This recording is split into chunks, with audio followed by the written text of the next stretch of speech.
8। अन्य प्रश्न। 1। सामंतवाद के अंतर्गत अतिरिक्त आर्थिक दबाव।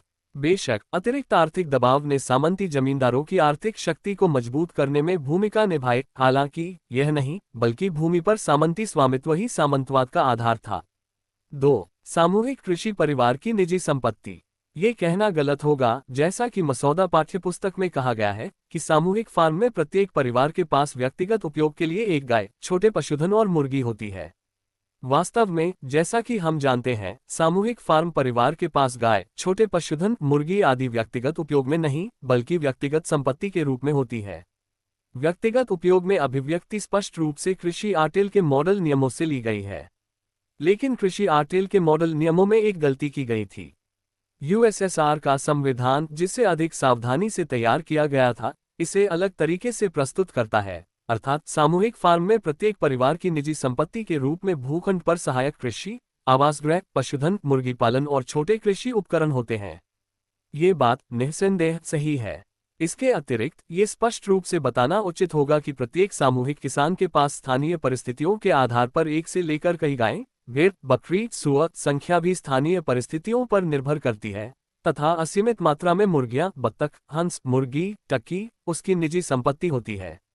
इस प्रकार के विस्तृत विवरण विदेश में रहने वाले हमारे साथियों के लिए बहुत महत्वपूर्ण है, जो ये जानना चाहते हैं कि अब जबकि हमारे देश में कृषि का सामूहिकीकरण हो गया है, सामूहिक कृषि परिवार की निजी संपत्ति के रूप में वास्तव में क्या रह गया है। 3। किसानों द्वारा जमींदारों को दिया गया कुल लगान तथा भूमि की खरीद पर किया गया कुल व्यय। मसौदा पाठ्यपुस्तक में कहा गया है कि भूमि के राष्ट्रीयकरण के परिणामस्वरूप किसानों को सालाना लगभग 500 मिलियन रूबल का किराया देने से मुक्ति मिली। ये स्वर्ण रूबल होना चाहिए। इस आंकड़े की पुष्टि की जानी चाहिए, क्योंकि मुझे लगता है कि इसमें पूरे रूस में भुगतान किया गया किराया शामिल नहीं है, बल्कि केवल रूसी गुबनिया के अधिकांश में भुगतान किया गया किराया शामिल है।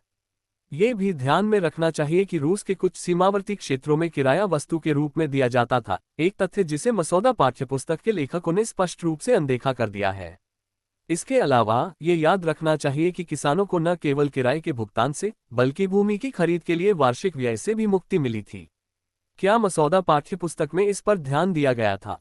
मुझे लगता है कि ऐसा नहीं किया गया था, लेकिन इसे ध्यान में रखा जाना चाहिए था। 4। एकाधिकार का राज्य मशीन के साथ एकीकरण। संयोजन शब्द उचित नहीं है। ये सही तौर पर और वर्णनात्मक रूप से एकाधिकार के राज्य के साथ विलय की प्रक्रिया को दर्शाता है, लेकिन यह इस प्रक्रिया के आर्थिक महत्व को प्रकट नहीं करता है।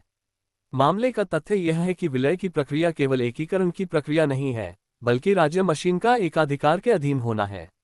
इसलिए संयोजन शब्द को त्याग दिया जाना चाहिए और इसके स्थान पर राज्य मशीन का एकाधिकार के अधीन होना शब्द का प्रयोग किया जाना चाहिए। 5। यूएसएसआर में मशीनों का उपयोग।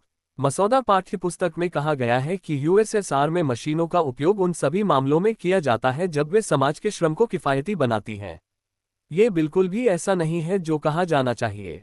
सबसे पहले, यूएसएसआर में मशीनें हमेशा समाज के श्रम को किफायती बनाती हैं, और तदनुसार हम यूएसएसआर में ऐसे किसी भी मामले के बारे में नहीं जानते हैं जहां उन्होंने समाज के श्रम को किफायती न बनाया हो। दूसरे स्थान पर, मशीनें न केवल श्रम को किफायती बनाती हैं, वे श्रमिक के श्रम को भी हल्का करती हैं, और तदनुसार हमारी स्थितियों में, पूंजीवाद की स्थितियों के विपरीत, श्रमिक श्रम की प्रक्रियाओं में मशीनों का सबसे बड़ी उत्सुकता के साथ उपयोग करते हैं।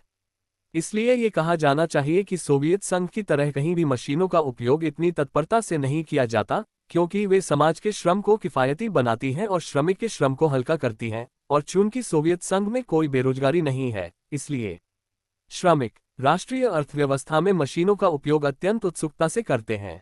6। पूंजीवादी देशों में मजदूर वर्ग का जीवन स्तर।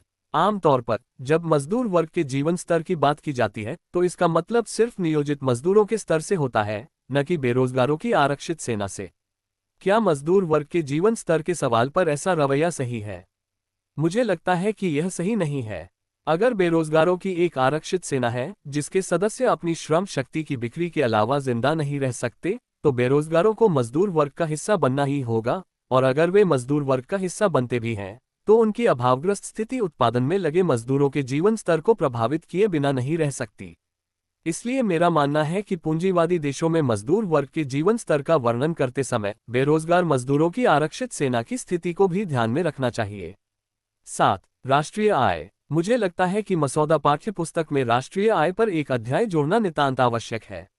8. क्या समाजवाद की राजनीतिक अर्थव्यवस्था के संस्थापकों के रूप में लेनिन और स्टालिन पर पाठ्यपुस्तक में एक विशेष अध्याय होना चाहिए?